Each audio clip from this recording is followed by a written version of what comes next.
Now, if I want to do a search, I just wanted to show you this, which is kind of fascinating.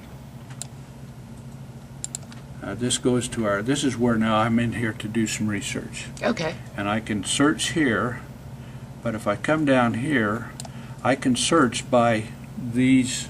By country. Yeah, by country, right. Oh. Now, if I go to all published collections, and this is where we are kind of like Ancestry.com, which is a very well-known genealogical research site.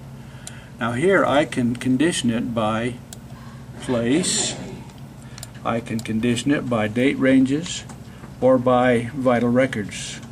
And by clicking on any of those, then the records that are available show up over here, so I can narrow my search.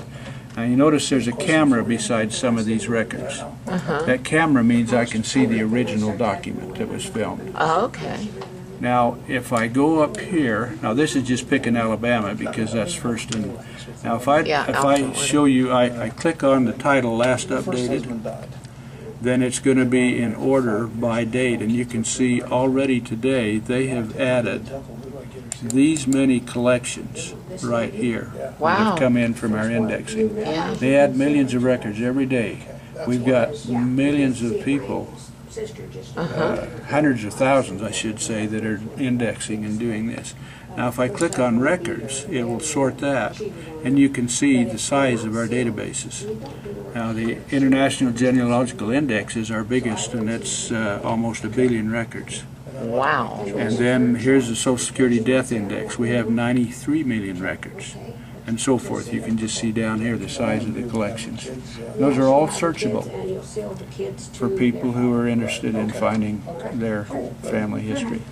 Okay, and so this has the United States Census in 1920, 1910, 1860, and those are sorted by size. That's why they're out of date order. But And just last year we completed this 1940 census, so we can actually find, those of us who are older than dirt can still find ourselves. Okay. I just had a birthday. I kind of feel that way, so. Yeah, I hear you.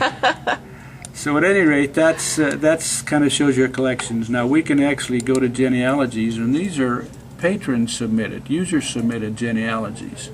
And so some people know that they've got information there, so they'll go there. Now if I go to the catalog, people can go in there, and we have, I don't know whether you've heard of the Granite Mountain Vault in Salt Lake City. No, I They haven't. have an underground, carved out of the mountain, storage place for billions of microfiche microfilm. And that's the camera takers, or the picture takers around the world. It goes into that vault for long-term storage. And then from there, records are taken out, put on a hard drive, and then they go out to be indexed. But, okay. we can still pull out microfiche and microfilm if it's not available in the collection, and people can order that. It's sent here. We have film readers in the back room where they can do research that way.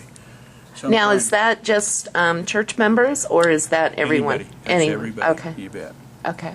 Now books, we actually have part of the books we're digitizing. You can notice the Allen County Public Library. This is what I was talking about a little bit ago. Yeah. BYU Hawaii, Church History Library, Family History Library, the Houston Public Library. They're fairly new on board. And here's the Mid-Continent Public Library. These are non-church libraries that are digitizing their books, and these collections are available by going in through the books option.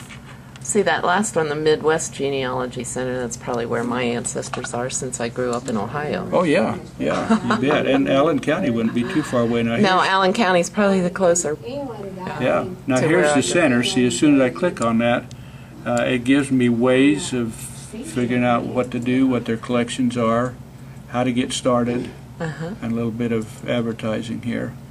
So it's a fairly large activity. Yes, it is. And we offer is all quite- of this for yeah. people who are interested in coming. Now, is there a charge for people to use this?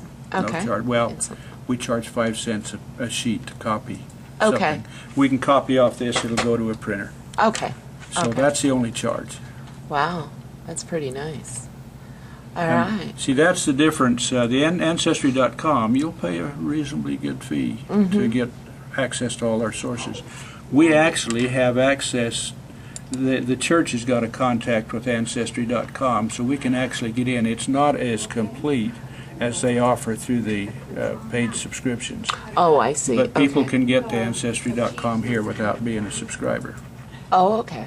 So we do make that. But it's just limited of Yeah, the amount of information and the extent of information. The extent, Okay. yeah, we don't get into all our collections. Okay. Well, this is very fascinating. Now, you're having an event Saturday, you say? This Saturday, we're having, I've got it in my room, it's a Roots and Branches Expo. It's kind of our generic title. Uh-huh. And we're open, we start at 8 in the morning and end at 2. Okay. From 8 to 8:30, people will register, and then at 8:30 we'll have a keynote speech. And this keynote speech is going to be Norm Albiston, who is the global manager of church family search centers. And he has got great background. He comes right from the church in Salt Lake City, and he'll give us about a 20-minute keynote.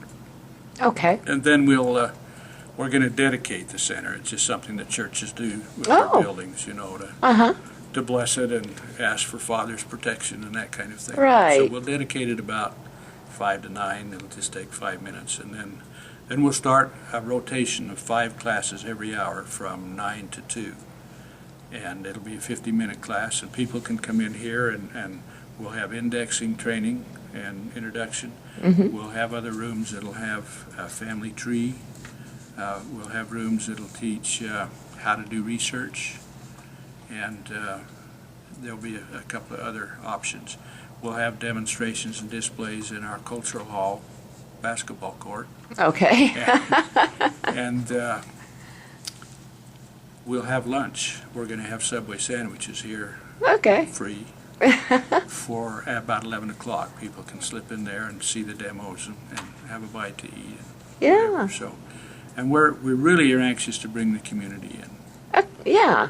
Well, we'll certainly do our part to try to help publicize it, and hopefully everyone who's very interested in this, even some who aren't, will stop by, because this is very fascinating. Well, we hope they'll do that and realize, you know, we've got a lot of seniors here in Mesquite, and I think they'd have a ball with this if they knew they could. And they don't, as I say, they don't have to be here.